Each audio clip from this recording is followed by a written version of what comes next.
ከምድር ተመርጣ ለኔ የተሰጠች ብዙ ሚስጥር ያላት ሀገር አለች። የተከበራችሁ አድማጮቻችን አሁን ወቅታዊ ዘገባ የምናቀርብበት ሰዓት ነው። ከዚህ ከባልደረቦቼ ወርቅነሽ እሸቴና ሻየው ደጉ ጋር በመሆን እናቀርበዋለን። የተለያዩ ርዕሰ ጉዳዮች አሉን። ዋናው ግን በእስራኤልና ኢራን መካከል የሚካሄደው ጦርነት ነው። 11 ቀናትን ዛሬ አስቆጥሯል። ወርቅነሽ የዚህ የጦርነት ሁኔታ ሂደቱ ምን ይሆን በቀጣይ? አንዳንዶቹ እንግዲህ ጦርነቱ ማብቃት አለበት የሚሉ አካላትም አሉ። አንዳንዶች ደግሞ ጠቅላይ ሚኒስትር ናታንያሁ ደግሞ ትላንት ምሽት በሰጡት ጋዜጣዊ መግለጫ የምንፈልገውን ዓላማ እስከምናሳካ ድረስ እንቀጥላለን፣ ግን ከዓላማችን በበለጠ አንሄድም ያሉበት ሁኔታ አለና እንዴት ታይዋለሽ? ጦርነቱ ዞሮ ዞሮ መቼም ጉዳቱ ለእስራኤል ነው። ምንም የሌሎች ሀገር ተጨማሪ ጉዳት ቢኖርም የሌሎች ሀገር በጦርነቱ ትብብር ማድረግ ቢኖርም ግን ዞሮ ዞሮ የጦርነቱ ገፈት ቀማሽ እያየነው ነው እስራኤል እና የእስራኤል ሕዝብ ስለሆነ ጠቅላይ ሚኒስትሩ እንዳሉት እንግዲህ ጦርነቱን የጀመረችው እስራኤል ናት። ራሷን ለመከላከል ስትል ያው ጦርነት መጀመር ፈልጋ ሳይሆን ራስን ለመከላከልና ያው የመጨረሻ አማራጭ የሆነ ጦርነት ነው እንደተባለው። ምናልባት እንግዲህ ኢራን እስራኤል ስጋት ዛቻ መሆኗ እስኪያቆም ድረስ ጦርነቱን መቀጠል ያስፈልጋል። ምክንያቱም አሁን በዚህ ሁኔታ የኢራን የኒኩለር ቦምብ የመገንባት አቅሟን ነካክቶ መተው ምናልባት ነገ ከነገ ወዲያ የባሰ ለእስራኤል ከፍተኛ ስጋት ፈጥሮ እንደማለፍ ሊሆን ስለሚችል ጠቅላይ ሚኒስትሩ እንዳሉትም መከላከያ ሰራዊቱ ህዝቡን የምጠይቀው አሁን ህዝቡ ጉዳት እየደረሰበት ኢራን የምትተኩሳቸው ወደ እስራኤል የምታስወነጭፋቸው ሚሳኤሎች አንዳንድ ጊዜ በማይከሽፉበት አጋጣሚ የሚደርሰውን ጉዳት እያየን ነው። ቀላል አይደለም። ግን ያም ሆኖ ጦርነቱ እስከ መጨረሻው መቀጠል አለበት። ኢራን ለአንዴና ለመጨረሻ የኒኩለር ቦምብ መሳሪያ እንዳትታጠቅ እስከ መጨረሻው ይህን ስጋት ማስወገድ እንደሚያስፈልግ ነው እንግዲህ እስራኤል ህዝብን በአብዛኛው እየገለጸ ያለውና ጠቅላይ ሚኒስትሩም እንደሚናገሩት ጦርነቱ እስከ መጨረሻው እንደተባለው ቢሄድ መልካም ነው። አሁን ባለው ሁኔታ ምንም እንኳን በእስራኤል ወታደራዊ የበላይነት እየተካሄደ ቢሆንም ከኢራን ወደ እስራኤል የሚወነጨፈው ሚሳኤል ያለ ሰው የሚበሩ አይሮፕላኖች እየተላኩ ነው። ኢራን ሙሉ በሙሉ ተሸንፋለች ወድማለች ተብሎ ጦርነቱ ያቆመበት ሁኔታ የለም። ስጋቱ አሁንም እንዳለ ስለሆነ ምናልባት እንግዲህ የእስራኤል መከላከያ ሰራዊትና የእስራኤል መሪዎች የሚሉትን ማዳመጥ ጥሩ ይመስለኛል። አሁን እንደገለጽሽው እርግጥ ጦርነቱ እስከ መጨረሻ ይሄድ የሚለው ነገር ትንሽ በእኔ አጠራጣሪ ይመስላል። ጦርነት ሲጀመር ነው እንጂ መቼ እንደሚጨረስ ምን አይነት ውጤት እንደሚያመጣ አናውቀውምና ኢሻያው አሁን ያለው ጦርነት ሁኔታ እንደው በአጭር ጊዜ እስራኤል አሁን አሳካው የምትለውን በተለይ ደግሞ አሜሪካ እርምጃ ከወሰደች በኋላ የፎርዶና የተለያዩ የኒውክሌር ማብለያ ተቋማትን ካጠቃች በኋላ በመጠነኛ ሁኔታ ለአመታት ለተወሰኑ አመታት እንኳን የኒውክሌር ፕሮግራሟን የሚያስቀር ውጤት ከመጣ የሚቆምበት ሁኔታ ቢፈጠር መልካም ነው የሚሉ አካላት አሉና ምን አስተያየት አለሽ? ያው ይህን በኢራን ላይ ጦርነቱ ከጀመረ እነሆ 11 ቀናት ነው አስቆጠርና ዛሬ በእስራኤል በኩል ለመጨረሻ ጊዜ የኢራን የሙስሊሚ የአብዮታዊ አስተዳደር እዝ በመባል የሚታወቀው ከ1979 ዓ.ም ጀምሮ እስካሁን አስተዳደር ላይ የሚገኘውን መንግስት ለመገርሰስ በዋናነት የእስራኤል ፍላጎት የኒኩለር ተቋማትን ጭራሹን መደምሰሱን ተከትሎ ደግሞ እነዚህ አጥባቂ የሙስሊም የእስልምና ሃይማኖት አጥባቂዎችም የነሱም መደምሰስ ነው የምትፈልገው ከስልጣን ማስወገድ ነው። አሁን በእርግጥ እስራኤል በአንድ በኩል እያለች ያለችው ተኩስም ለማስቆም አንዳንድ ፍንጭ ብታሳይ ቢታወቅም ግን የአገሪቱ የኢራን ህዝብ በተቃውሞ እስኪነሳ ድረስ የኢራንን መንግስታዊ ተቋማት በአሁኑ ሰዓትም የቅድም የመከላከያ ሰራዊታችን ቃል አቀባይ መግለጫ ሰጥቷል። በኢራን ውስጥ በሚገኙ የኒውክሌር ተቋማትን ፎርዶ የተሰኘው ትናንት በፊት የአሜሪካ ከባድ ቦምብ ጣይ አውሮፕላኖች የደበደቡትን አሁን ደግሞ ረፋዱ ላይ የእስራኤል አየር ኃይል ጨምሮታል፣ ደብድቦታል። ፎርድ የተባለውን ጥልቅ ውስጥ ነው የሰሩት የኒውክሌር ጦር መሳሪያ ምድር ውስጥ ርዝመት ጥልቀት ባለው ነው። ዛሬ ደግሞ የእስራኤሉ አየር ኃይል ደበደበ። አሁን በተጨማሪ የአየር ኃይሉ በዋና ከተማዋ ቴሄራን የመንግስትን ተቋማት የመንግስትን መስሪያ ቤቶች እየተከታተለ በመደብደብ ላይ ነው የሚገኘው። ከጧት ጀምሮ የአየር ኃይላችን የኢራንን ከ6 በላይ የሚሆኑ የአየር ማረፊያ ጣቢያዎችን ደብድቧል። የኢራንን የጦር ሄሊኮፕተሮችን የተዋጊ አውሮፕላኖችን ሳይቀር ደምስሷል፣ ደብድቧል። ተጠናክሮ እንደቀጠለ ነው። ከዚህ ጎን ለጎን ደግሞ በፋርስ ባሕረ ሰላጤ በኩል የንግድ መርከብ መተላለፊያ ቦታ ነው።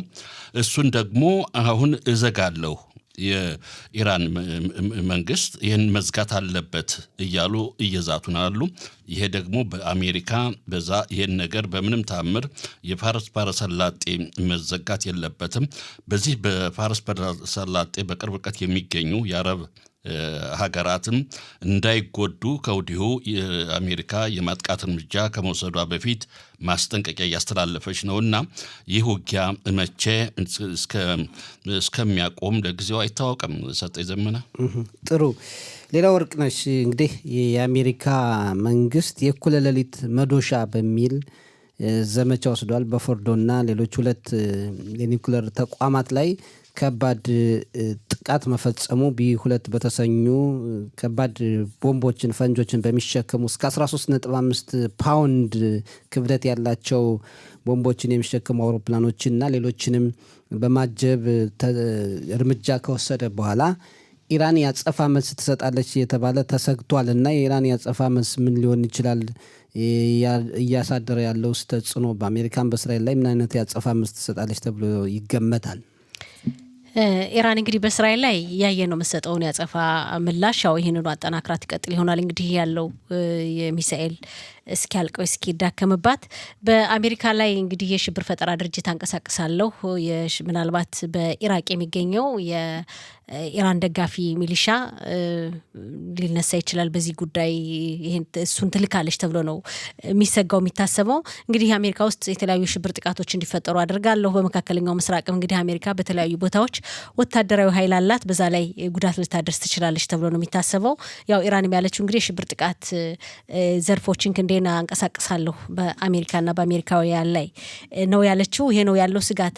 በእስራኤል ላይ እየደረሰ ያለው ጥቃት አሁን እንደምንለው በእስራኤል መከላከያ ሰራዊት በእስራኤል የአየር ኃይል የበላይነት ጦርነቱ እየተመራ ቢሆንም የእስራኤል የአየር ኃይል እንደምናውቀው ለ11 ቀናት ያክል በኢራን ሰማይ ላይ በነጻነት እየተንቀሳቀሰ ነው ያለውና ግን የእስራኤል ሕዝብ አሁን መደበኛ ኑሮውን እየመራ አይደለም። ከኢራን በሚተኮሱ ሚሳኤሎችም ሆነ ያለ ሰው በሚበሩ አውሮፕላኖች በተለያዩ ቦታዎች ጉዳት እየደረሰ ነው። እንግዲህ የኢራንን ያክል ጉዳት መድረስ አለበት ተብሎ አይጠበቅም። ንጹሐን ዜጎች የህይወት መስዋዕትነት እየከፈሉ ነው። አንድ ሚሳኤል ከኢራን ሲተኮስ መላው የእስራኤል ሕዝብ ነው ወደ መከላከያ ክፍል የሚገባውና የንግድ እንቅስቃሴ እንግዲህ በተለያዩ ዘርፎች ያለው የእስራኤል እንቅስቃሴ ቆሟል። አጋጣሚ 3 ሰዓት ከ10 አካባቢ ሚሳኤል ተተኩሶ ነበርና አንድ ሚሳኤል ነውና ያ አዛካው ያስነሳን እዛ እንደተነሳው ነው ወደ ስራ የመጣና ከዛ በኋላ ለተኛ ብትልም ቀድመ ስለምጀምር አችልም። ስለዚህ የየለት ኑሯችን አሁን እንደምትለው ተጽዕኖ ፈጣሪ ነው። በእያንዳንዱ ሰው ህይወት ስታየው መደበኛ ኑሮ ትምህርት ቤት አልተከፈተም፣ ልጆች ወደ ትምህርት ቤት አልሄዱም። ብዙ ወላጆች ቤት ነው ያሉ ከልጆች ጋር፣ ብዙ ስራ ቦታዎች ተዘግተዋል። የንግድ ስራ እየቀጠለ አይደለም በነበረው ሁኔታና በእስራኤል የማህበራዊ ኑሮ በማንኛውም የእስራኤል እንቅስቃሴ ላይ ተጽዕኖ ፈጥሯል የኢራን ያጸፋ ምላሽና ምናልባት ይሄ የኢራን ፍላጎት ሊሆን ይችላል ነው የሚባለው። ምንም እንግዲህ በእስራኤል የበላይነት እየተመራ ቢሆንም ጦርነቱ ኢራን በእስራኤል ላይ የፈጠረችው ተጽዕኖ ቀላል አይደለምና እንዲህ ያለ በሄደ ቁጥር ደግሞ አሁን እንዳለው ሆርሙዝ የተባለውን ባህር መተላለፊያ እዘጋለሁ እያለች የዛተች ከሆነ እሷን የሚተባበሩ ሀገራትም ይህ አካባቢ እንዲዘጋ ድጋፍ ካደረጉ ወስናለች።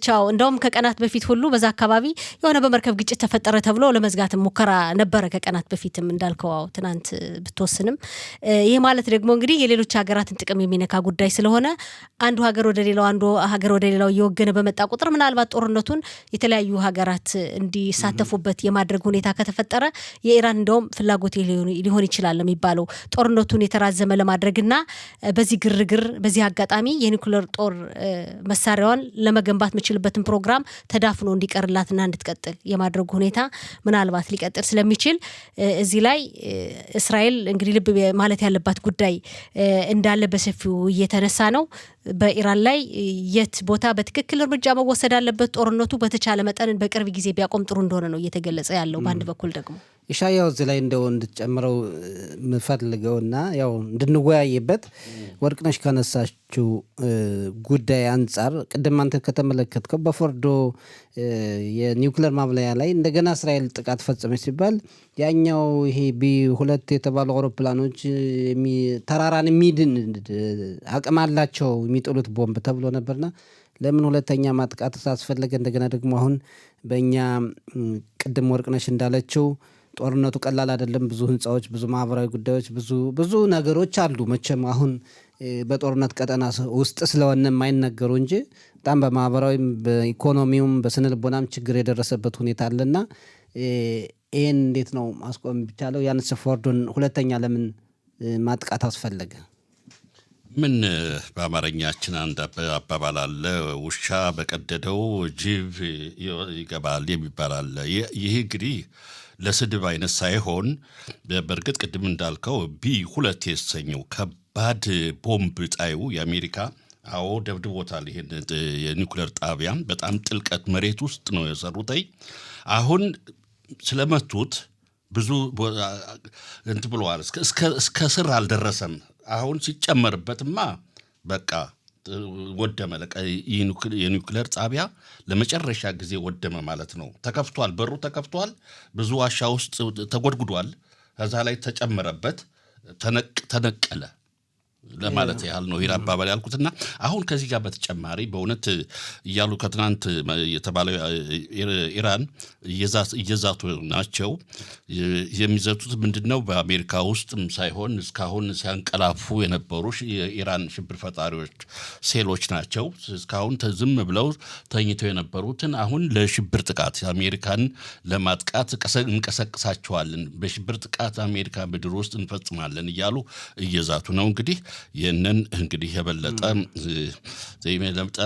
ማስጠንቀቂያ ከመጣ መጠንቀቅ ያስፈልጋል አይደል? እንግዲህ ለዚህ ብላ አሁን ፎርዶ ላይ እና ሌሎች ኒውክሌር ተቋማት ለተጠቁባት ይሄ በቀሌ ነው የሚል እስካሁን አልሰጠችም። እንግዲህ ያው የየጊዜውን ነው ከእስራኤል ጋር ተኩስ መለዋወጥ ነው እንጂ ይሄ ለዚህ ምላሽ ነው የሚለውን አልሰጠችም። እና ይሄ እንዳይሆን ህብረተሰቡ ቢጠነቀቅ ጥሩ። ይሄ ለእያንዳንዱማ ከሰጠች እንዳልከው ባለፈው ጊዜ እኮ ታስታውሳላችሁ ጥቃት ለደረሰባት ሌላ ይሄ አጸፋ መልሴ ነው ብላለች። እና ምናልባት ጥንቃቄ ማድረግ ምን ማለት ሊሆን ይችላል። ፎርዶ ያው በጣም ጥልቅ እንዳልከው ተራራ መሀል የተገነባ 80 ሜትር ጥልቀት ውስጥ ድረስ የተገነባ የኒውክሌር ማብላያ ጣቢያ ስለነበር የአሜሪካ ጥቃትም ያው እንደ ትልቅ ነገር ሲጠበቅ ነበር። ግን ደግሞ አሁን አሜሪካ ጥቃት ካደረሰች በኋላ አዳዲስ ነገሮችን እየሰማን ነው። ዞሮ አሜሪካ እንደገና ተመልሳ ለማጥቃት ይከብዳል ተብሎ አይታሰብም።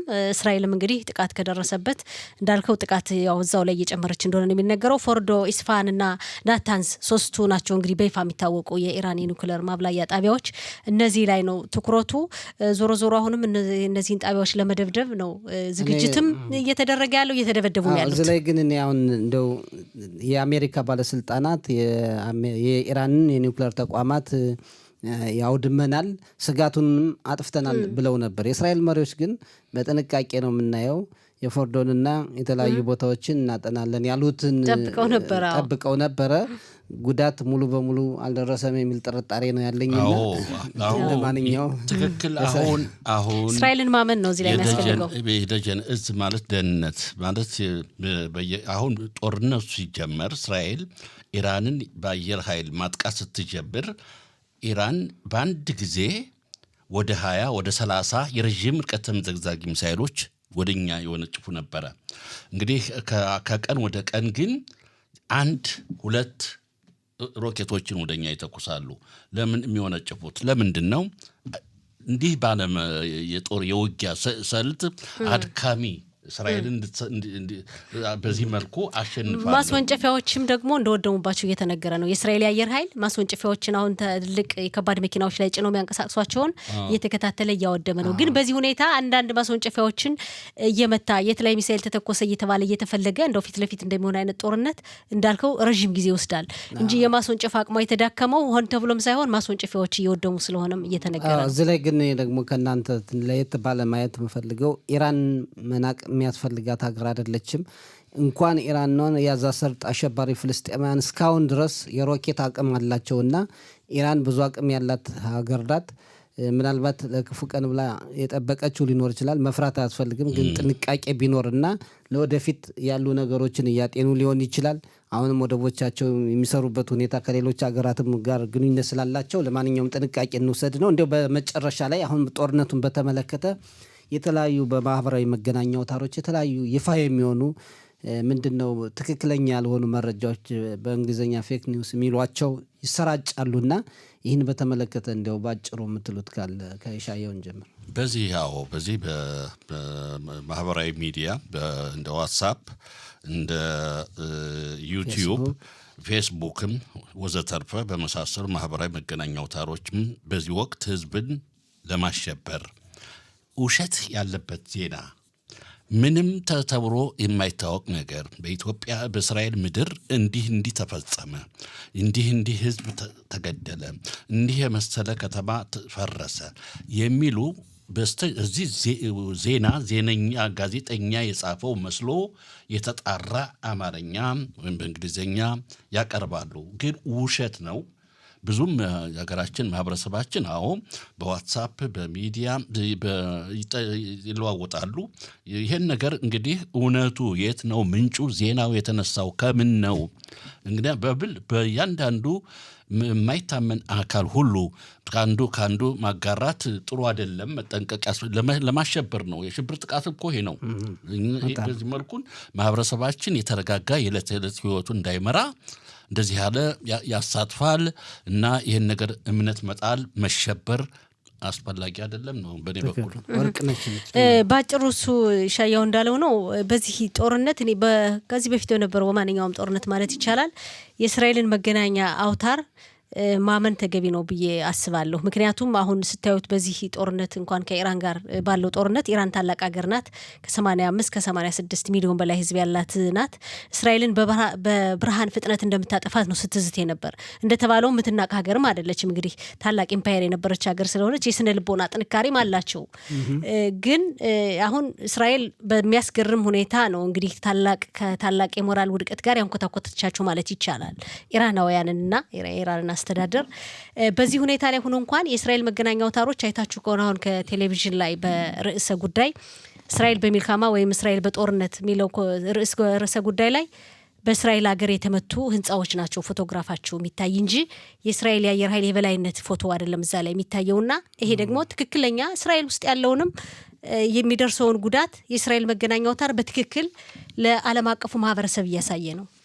ስለዚህ የእስራኤል መገናኛ አውታር እኔ ማመን የሚያስፈልግ ነው ይመስለኝና ማህበራዊ ሚዲያዎች እኔ አንዳንዴ የሚያሳዝነኝ የሚሰማው ህዝብ ነው። ጊዜውን አጥፍቶ ቁጭ ብሎ የሚያዳምጠው ህዝብ ነው። አንዳንዴ እኔም ርዕሱን አይቼ ስገባ እንደው በእርግጥ ታሪክን ወደ ኋላ አርቀው ተመራምረው የሚያቀርቡ አንዳንድ ሚዲያዎች እንዳሉ ሆኖ እነሱ ሊበረታቱ ይገባል። ግን አብዛኞቹ በአማርኛ የሚያቀርቡ መገናኛ አውታሮች ርዕሱን አይቼ እስኪ ምን ሊሆን ይችላል ብዬ ስገባ እኛ የሰራነውን ዜና የሰራነውን ብቻ ሳይሆን በትክክል የምናውቀውን መረጃ ከመጀመሪያው እስከ መጨረሻው እንዴት አድርገው እንደሚያቀርቡት ላይ እናታች ራስና ግራ አድርገው እኔ በጣም የሚያዳምጠው ህዝብ ነው የሚያሳዝነኛል። እና እንዲህ አይነት መረጃዎችን ማዳመጥም ሆነ ማመን አያስፈልግም። በተለይ እንደው እኔ ለአድማጩ ምለው ጊዜ ማጥፋት አያስፈልግም። ለእንደዚህ አይነት ፎቶግራፋችን ወስዶ የጋዜጠኞችን ህጋዊ በሆነ መልኩ አገልግሎት ባልነበረበት ጊዜ የእኛን ፎቶግራፍ ይወስዱና ይለፍታሉ። በህግ ያስቀጣል እኮ። እንደው ሌላ ነገር ቢሰሩ ይሻላል። አንዳንዴ በትክክል መዘገብ ካልቻሉ ያለውን ሁኔታ ወስዶ መለጠፍ ይህም እኮ ከህግ ውጭ ስራ ነው። ግን አሁን የማህበራዊ መገናኛ አውታሮችን መቆጣጠር የማይቻልበት ነው። ግን አሁን ቅድም ወደ አላችሁት ነገር ብንሄድ ትክክለኛ መረጃዎችን ማወቅ እንደገና ደግሞ የምንሰማቸው ነገሮች ምንጫቸው የት ነው ብሎ መገምገም የምንሰማው የምናየው ነገር ሁሉ እውነት ነው ብሎ አለማመንና እንኳንስ ለገንዘብ የሚሰሩ እንዳሉ ማወቅ ያስፈልጋል። እዚህ ላይ ሌሎችን እኛም ስናቀርብ እኮ ያሉት እውነት ነው ወይ እውነት አይደለም ብሎ መገምገም ያስፈልጋል። እና የተባለው ነገር ሁሉ ሰዎች ምንጭ የሌለው ወሬ ነው የሚያቀርቡ ብዙዎች። እንደዛ ቢሆን ጥሩ ነው። እናመሰግናለን።